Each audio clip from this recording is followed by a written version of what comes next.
Shirika makedo ne ratich jonyiepo e pacho ka koro dwaro mondo sirkal oket maino mare e kedo kod nengo chiemo masani oidho pacho ka mana kaka gisebedo ka gikedo kod tiyo marach gi yedhe ma mero ji. Riwruoge gi owacho ni nengo mamalo mag chiemo medo hinyo ngima jonyiepo kod jopur ka kendo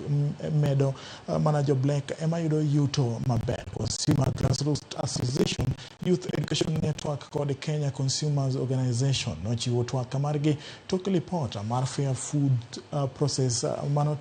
manotim kod Consumer International manoyango ni kata obedo ni nengo chiemo dok piny e piny mangima, jo Kenya to pod chulo omenda matara e nyiewo chiemo, gima koro miyo jo piny mathoth koso chiemo kendo hinyo ochumi ma pacho ka.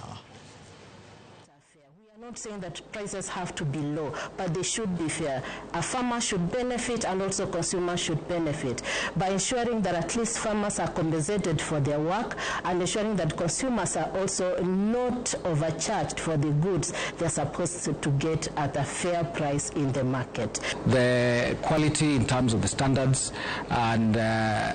just the nutritional labeling as well as the nutritional content of some of these foods can have a negative impact on the youth if the government doesn't come in to ensure that we have access to safe, affordable foods for the youth. We're also trying to look for a way whereby also the consumer can also go direct and get the food from the farm if that is possible, especially those who live in the semi-urban areas. And this is going to be a step in order to moderate the prices in food.